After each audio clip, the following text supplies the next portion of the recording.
Hey everyone, welcome back to my channel. Today, my son and I are heading to a place called Rangoli Gardens located in Jakkur, which is about 30 minutes from my house.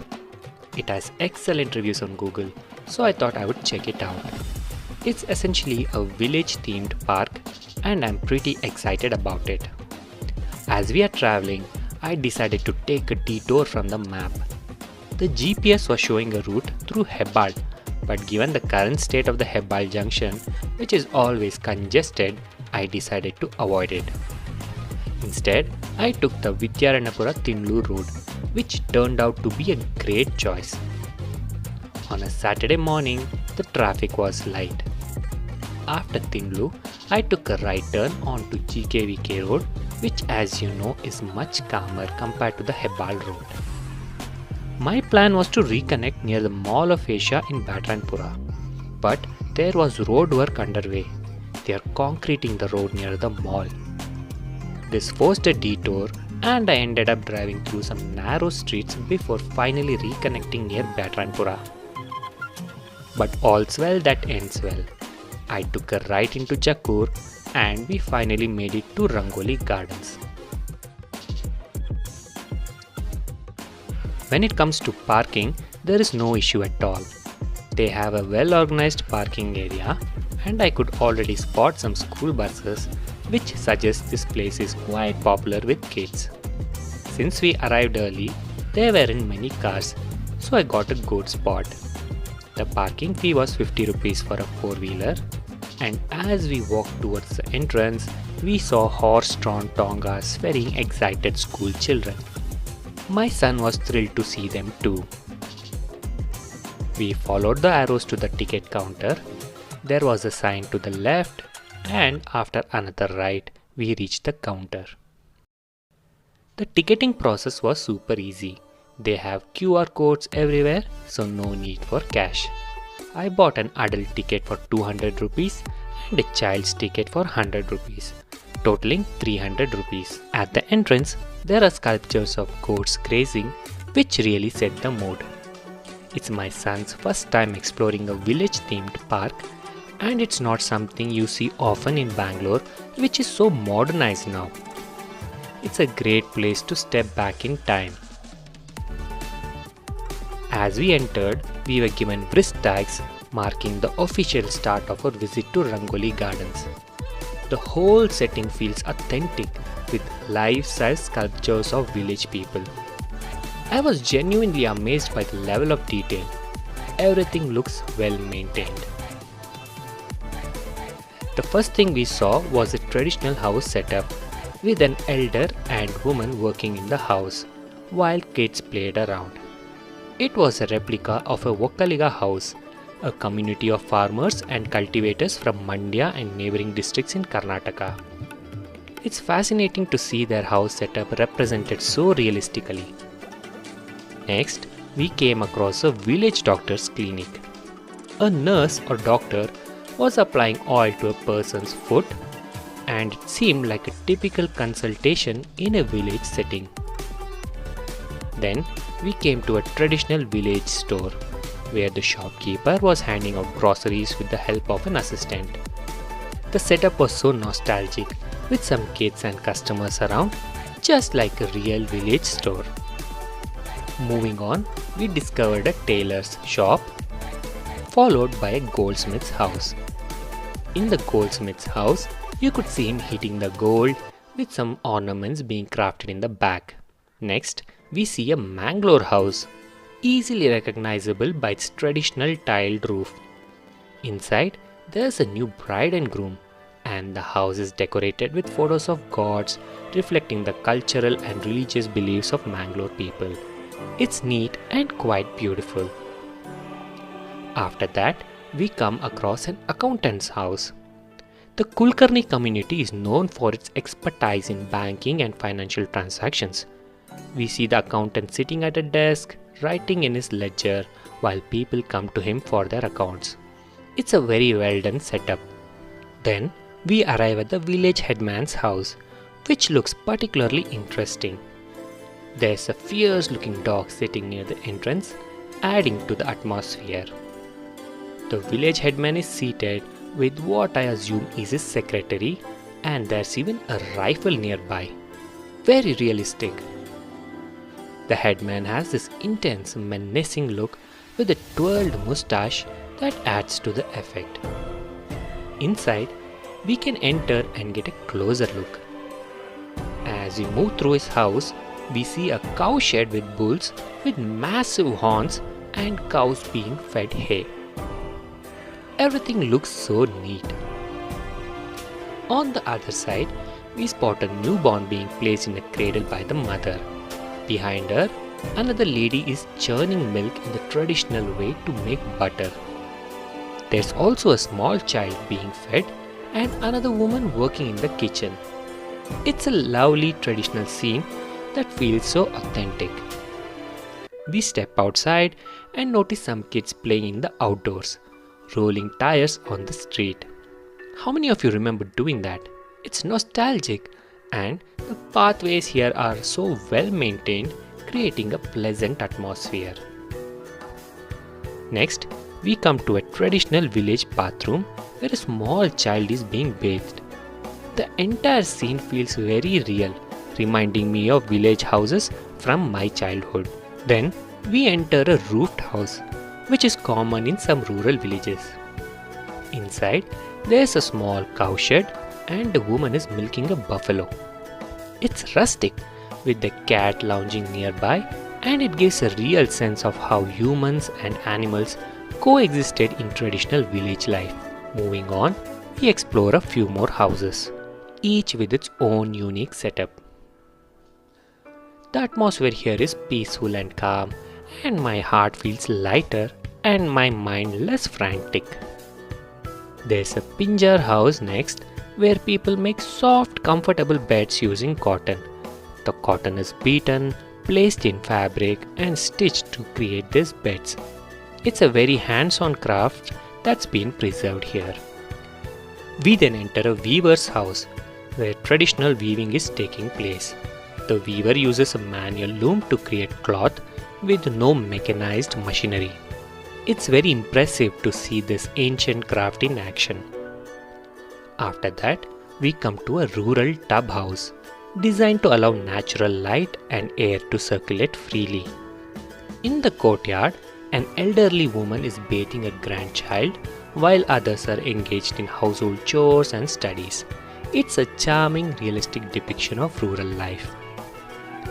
At the exit, we pass a few more houses, all of which are very impressive. One of the houses depicts an oil refinery where a bull is used to operate a press to extract oil from seeds.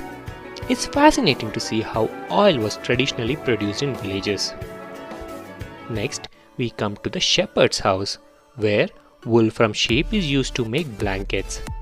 There are lots of quilt here, and it's a cozy scene with the dog lying around and sheep in the yard. It's incredibly realistic and detailed. We also see a traditional postman delivering a telegram, which brings back memories of a time before instant messaging. These days, it's all Amazon couriers. As we move on, we see a dhobi's house where donkeys are carrying clothes to be washed and pressed. It's a great display of traditional laundry practices. There's also a toy maker's house with a small family creating and painting wooden toys, and a sculptor's house where a sculptor is etching his art onto stone. It's impressive how many different crafts are represented here. Then we visit a Medar house where bamboo baskets are made. Next to it, we find a cane worker's home where they are crafting cane baskets. It's all very hands-on and authentic. We also come across a pottery house where clay pots are being made. It's fascinating to watch the pottery making process from mixing the clay to shaping the pots. It's another example of traditional craftsmanship being showcased in such a realistic way. Next, we visit a bangle house where women are preparing bangles. The bangles are placed on baskets ready to be sold. Nearby, a barber's house shows a customer holding a mirror as the barber does his job, showcasing the simplicity of a traditional barber's setup. We also see a carpenter's workshop where wooden furniture is being crafted. Adjacent to it is a blacksmith's area where hot metal is being worked on in a furnace, possibly creating swords and sickles. It's also authentic and detailed. Then we come across a Kodava house representing the community from Coorg. It's great to see how this park has captured the diversity of Karnataka's culture. After that, we arrive at a rural school where kids are sitting on the floor, raising their hands while the headmaster teaches them the Kannada alphabets. My son spent quite some time imagining what it would be like to be in that class. As we move out, we see a lady drawing water from a well with children playing nearby. It's such a peaceful scene. Wandering further, we discover a Lambani house where people are dressed in colorful traditional attire. Oh look, there's even a Peppa Pig family strolling through the outskirts, adding a touch of modern life to these traditional settings. Finally, we arrive at the section showcasing traditional farming methods. You can see people working the land, depicting the old ways of farming.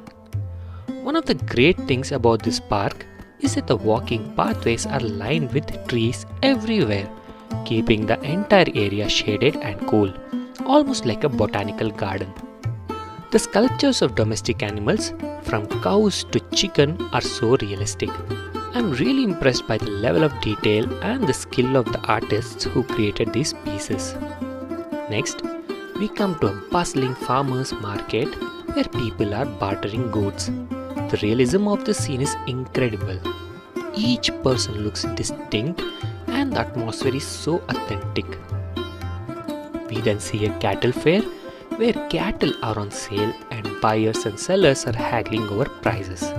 It's a lovely and vibrant scene, and I'm just so impressed with how every detail has been captured here. We are almost at the exit now, and we notice a sign advertising authentic North Karnataka food. There's a thali for 299 rupees, and they also have a kids thali. The menu looks promising, and we are definitely planning to try it out. So this is the canteen or restaurant area, and we'll be stopping by shortly. But before we head there, it's time for the horse-drawn Tonga ride. We paid 160 rupees for two, and let me tell you, these horses are fast. It was a bit nerve-wracking, but also a fun experience. I had to sit back to help maintain balance, but my son was loving it. It's a popular ride, especially for kids, and they're having a blast. Hopefully, this is one of those memories they will cherish for a long time. The ride lasted about 5 to 6 minutes, just a quick round of the campus, and then we were back. It was great fun, but now we are ready to check out more of the place. There's a child play area with some decent equipments, swings, slides, and all the usual playground fun. My son was especially excited about the swings as he's been asking to play on one for a while. Right next to the play area, there's a fish spa. I could see the fish swimming around, but I decided not to try it. I have seen a few worrying stories on social media about how this fish can cause infections, so we gave it a pass. It was around noon, but most of the stalls were still closed, so we moved on. However, there were some electric toy cars for the kids to drive around, and I could see a lot of school groups enjoying the picnic vibe. The kids were having turns jumping on an inflatable bouncy Mickey Mouse house, while the teachers were keeping an eye on them. Nearby, there was a little village shop stocked with items you'd expect to find in a rural setting, including tools for preparing traditional village delicacies. The place also had a castle house, which was a huge hit for the kids.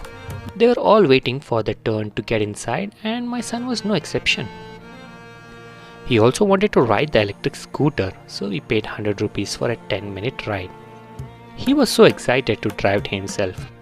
There's also an option to remote control it, but he managed just fine on his own. He had a blast zooming around until he got bored and handed it back.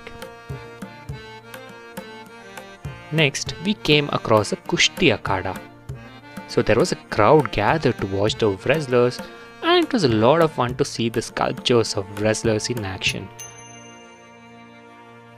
By this point, we were starting to get tired, so we took a break for some refreshments. I had a lime juice and my son went for an orange Minute Maid. We also grabbed a small popcorn which had a great flavor with just the right amount of salt and turmeric. Then we tried something new, a Shenga holige or a groundnut sweet flatbread. It was my first time and I wasn't sure what to expect, but it turned out to be delicious. The outer edges were a bit tough, but once I dipped it in ghee and ate the soft sweet center, it was amazing. My son and I gobbled it up in no time. After waiting for a while, it was finally time for lunch. The meals are served through a separate buffet section, but they were still setting up when we got there. By around 1 p.m. they started serving, and I noticed there's a nice Rachanahalli lake nearby that connects to the property. Now onto the buffet. The first round had some really yummy food, so let me walk you through it.